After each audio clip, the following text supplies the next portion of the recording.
Baik, Assalamualaikum warahmatullahi wabarakatuh. Saya Muhammad Fauzal Diansyah dari Data Science 4502 ingin membahas materi tentang keamanan sistem operasi minggu 15.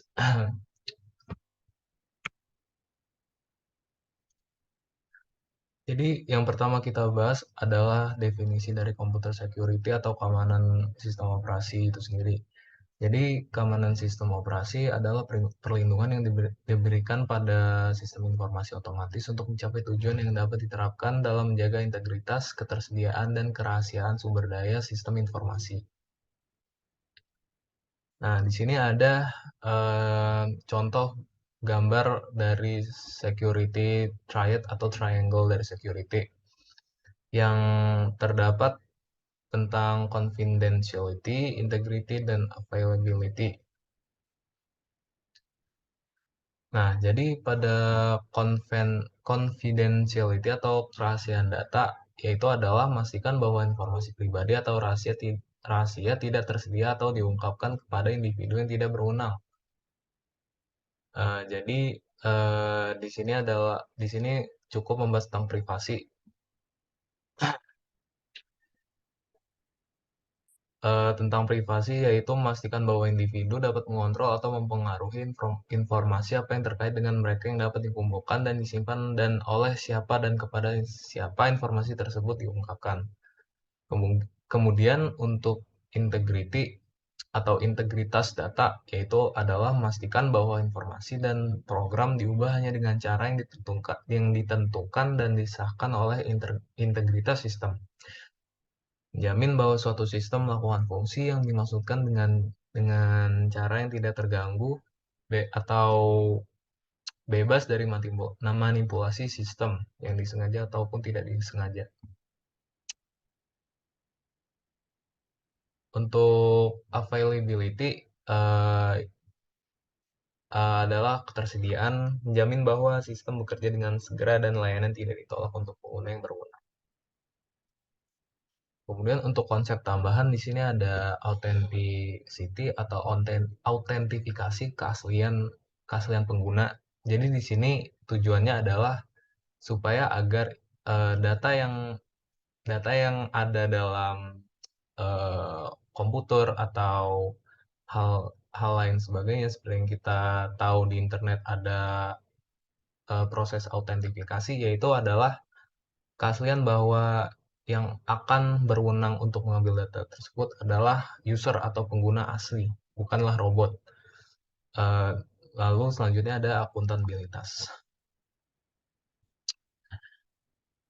Di sini authenticity sendiri berdefinisi sebagai properti asli dan dapat diverifikasi dan dipercaya keyakinan akan validitas transmisi pesan atau pencetus pesan. Yang tadi mana saya sudah sebutkan.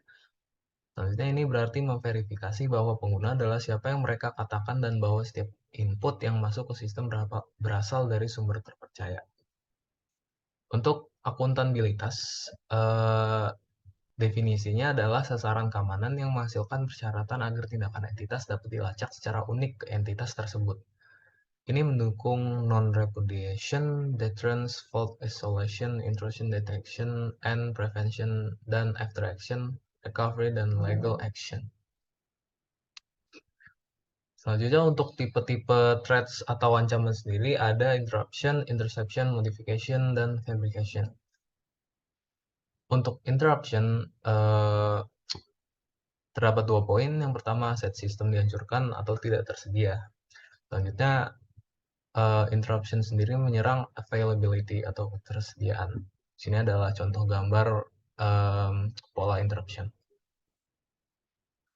Selanjutnya untuk interception, C2 poin, yaitu yang pertama pihak yang tidak sah mendapatkan akses ke aset.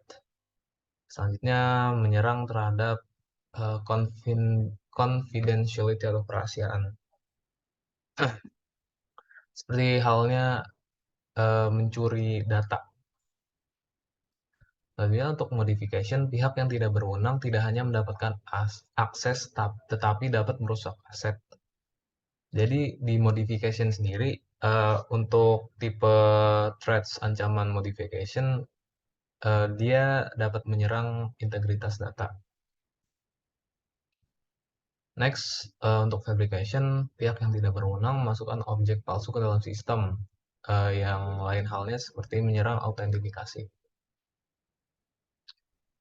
Selanjutnya kita akan membahas 4 jenis konsekuensi ancaman menurut RFC 2828. Yaitu terdapat yang pertama ada unauthorized disclosure, yang kedua ada deception, ketiga disruption, dan yang terakhir usurpation.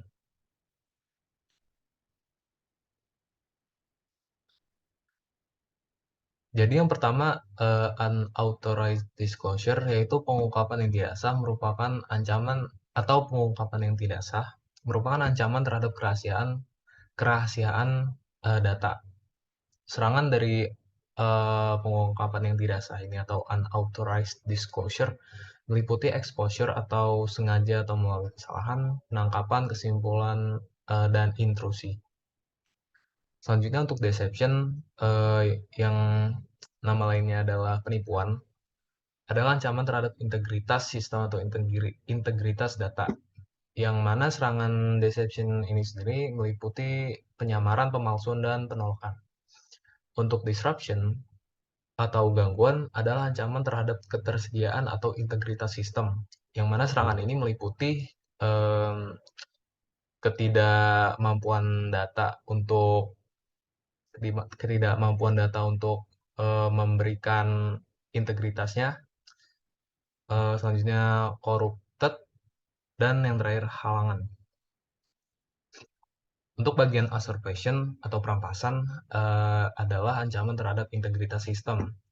Di sini highlight dari serangan usurpation meliputi penyalahgunaan. Mungkin sekian yang bisa saya sampaikan. Saya Muhammad Fauzal Diansyah, mengucapkan terima kasih dan mohon maaf bila ada kesalahan atau kekurangan dari kata yang saya ucapkan. Mohon dimaafkan. Wassalamualaikum warahmatullahi wabarakatuh.